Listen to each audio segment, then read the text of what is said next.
So the last thing we watched that was Star Wars before this was Skeleton Crew. Mm-hmm. Now there's this. Mm-hmm. I think they win.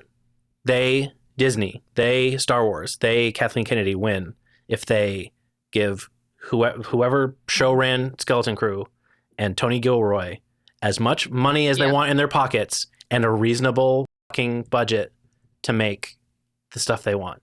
Because those are two very specific audiences that are not wildly broad. Yeah. You know, like this Skeleton Crew so clearly For kids. targeted kids, but was entertaining in a way that adults could enjoy it too. The same way the original movies were. Yeah. And then Andor is the stuff that grew up with the viewer, with the people who loved it as kids, and now maybe sometimes want something a little more sophisticated. And I really loved both. So you can hit both targets if you let people make what they want to fucking make and hire good people to do it.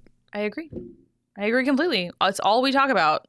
Whenever we see a Disney movie, whenever we watch a Star Wars, whenever we watch an MCU, you have to give it to people who give a shit. Yeah. And they're just... And stay out of their way. Consistently giving it to people who either don't give a shit or people who are willing to basically bow to the studio notes. Yeah. So... Yeah. And I mean, they had a clear endpoint when they went into making this, which I'm sure was a nice little leg up so that they were always building towards something specific because they had Rogue One before this was thought of for several years.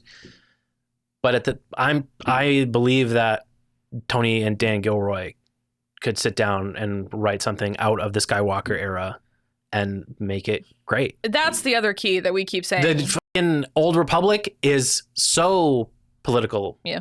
It's like, that's like before shit really kicks off. It's very politics heavy. Yeah.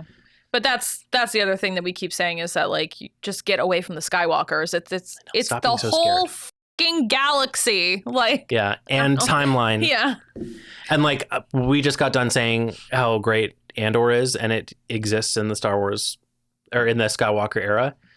And it even built up to a movie we already have, which, you know, is antithetical to what we were just talking about. But I think do it good and we'll be fine. It speaks to how good it is. Exactly. Yeah, it's really great.